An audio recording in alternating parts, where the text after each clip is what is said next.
आइए अब बात करते हैं प्लासेंटल डिसऑर्डर में सबसे आखिर में प्लासेंटल एब्रप्शन की। इसको हम एब्रप्शियो प्लासेंटा या एक्सीडेंटल हेमोरेज भी बोलते हैं, ठीक है। तो देखिए प्लासेंटल एब्रप्शन में क्या होता है कि premature separation of placenta from uterus period to fetal delivery. तो फीटल डिलीवरी से पहले ही हमको यहाँ पे प्लासेंटा का जो होता है सेपरेशन देखने को मिल जाता है। तो देखिए प्लासेंटा नॉर्मल देखिए ऐसे था, लेकिन अभी डिलीवरी हुई नहीं, उससे पहले ही प्लासेंटल सेपरेशन को देखने को मिलता है। इसी को हम बोलते हैं प्लासेंटल एब्रप्शन या एब्रप्शियो प्लासेंटा या एक्सीडेंटल हेमोरेज, ठीक। तो ये हो गया हमारा प्लासेंटल एब्रप्शन।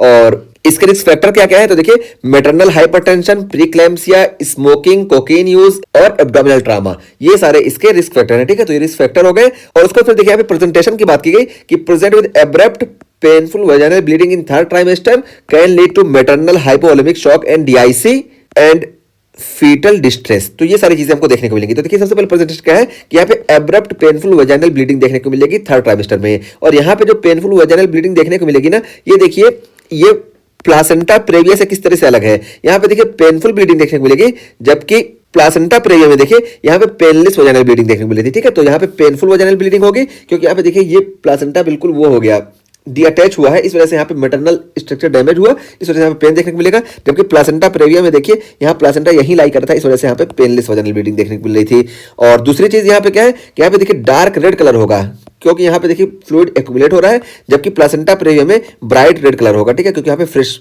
ब्लड लीक होता है। और फिर इस एब्रप्शियो प्लासेंटा की वजह से क्या देखने को मिलेगा, तो देखिए मैटरनल में हमको हाइपोवोलेमिक शॉक देखने को मिलेगा। और हाइपोवोलेमिक शॉक क्यों देखने को मिलेगा, क्योंकि यहाँ पे हेमोरेज हो रहा है। और इसी तरीके से मैटरनल साइड में हमको डीआईसी भी देखने को मिलेगा। और डीआईसी क्यों देखने को मिलेगा, क्योंकि due to release of tissue factor from injured placenta. तो ये इंजर्ड प्लासेंटा जो है इससे टिश्यू फैक्टर रिलीज होते हैं, और ये टिश्यू फैक्टर जो होता है ये थ्रोम्बोप्लास्टिन होता है, ठीक है। तो थ्रोम्बोप्लास्टिन यहाँ पे टिश्यू फैक्टर रिलीज होता है। और देखिए यहाँ पे हम डीआईसी की बात आई तो बता दें कि थर्ड ट्राइमेस्टर में जो डीआईसी होता है ना, इसका मोस्ट कॉमन कॉज यही एब्रप्शियो प्लासेंटा ही है, ठीक है। तो एब्रप्शियो प्लासेंटा में यहाँ पे थ्रोम्बोप्लास्टिन रिलीज होता है जो डीआईसी कॉज करता है। और डीआईसी को हम ट्रीट करने के लिए फ्रेश फ्रोजन प्लाज्मा या क्रायो प्रिसिपिटेट करते हैं। तो ये डीआईसी का हम ट्रीटमेंट भी बता दिए। और इसी तरीके से देखिए फीटस में ये फीटल डिस्ट्रेस कॉज करेगा। और फीटल डिस्ट्रेस क्यों कॉज करेगा, क्योंकि फीटस में हमको हाइपोक्सिया देखने को मिलेगी। तो ये सारे चीजें हमको देखने को मिलती है एब्रप्शियो प्लासेंटा में। और एब्रप्शियो प्लासेंटा की वजह से हमको प्रीटर्म लेबर भी देखने को मिलेगा, ठीक। तो एब्रप्शियो प्लासेंटा में हमको क्या क्या देखने को मिलेगा हम बता दिए। और फिर देखिए बताएगा कि may be life threatening for both mother and fetus. तो मदर और फीटस दोनों के लिए ये लाइफ थ्रेटनिंग कंडीशन होगी ही, क्योंकि यहाँ पे देखिए हाइपोवोलेमिक शॉक और डीआईसी लाइक कंडीशन पैदा हो रही है मदर में, और फीटस में देखिए फीटल डिस्ट्रेस हो रहा है, इस वजह से ये लाइफ थ्रेटनिंग कंडीशन दोनों के लिए है, ठीक। तो ये हम यहाँ पे पूरा प्लासेंटल एब्रप्शन का टॉपिक कंप्लीट कर दिए। अच्छा यहाँ पे हम ट्रीटमेंट बता दें। देखिए ट्रीटमेंट में क्या करते हैं कि देखिए हम सबसे पहले मैटरनल के वाइटल को चेक करते हैं। अगर ये अनस्टेबल है या डीआईसी प्रेजेंट है या फीटस डिस्ट्रेस है, कुछ भी है ना, तो फौरन हम LSCS कर देंगे, ठीक है, लोअर सेगमेंट सिजेरियन सेक्शन हम कर देंगे।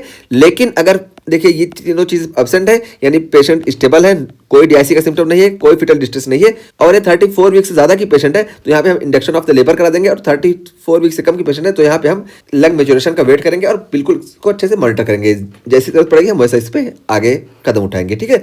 तो ये हम पूरा एब्रप्शियो प्लासेंटा भी कंप्लीट कर दिया, ठीक है। तो एब्रप्शियो प्लासेंटा हम पूरा कंप्लीट कर दिए। तो इस तरीके से हमारा ये पूरा जो है प्लासेंटल डिसऑर्डर कंप्लीट हो गया। प्लासेंटल डिसऑर्डर में सबसे पहले हम बात की प्लासेंटा एक्रीटा स्पेक्ट्रम की। तो हम बताया कि यहाँ पे जो ट्रोफिब्लास्टिक टिश्यू होते हैं, ये बीच में जो ये डेसिडुआ बेसिलिस होती है, इसको छोड़ के बल्कि डायरेक्टली मायोमेट्रियम से टच हो जाते हैं। इस वजह से यहाँ पे हमको प्लासेंटा के सेपरेटिंग में डिफिकल्टी देखने को मिलती है, और यहाँ पे हमको पीपीएच का बहुत ज्यादा चांस देखने को मिलता है कि ठीक है, जब हम यहाँ पे मैनुअल प्लासेंटा का रिमूवल करते हैं। और फिर हम प्लासेंटा प्रेविया की बात करें कि यहाँ पे जो प्लासेंटा खुद है ये आके लाई कर जाएगा इंटरनल ऑस में, ठीक है। तो इंटरनल ऑस के ऊपर प्लासेंटा प्रेविया आ जाएगा। इसके भी हम कई टाइप के बता दिए, और प्रीवियस से भी इसको याद रखेंगे।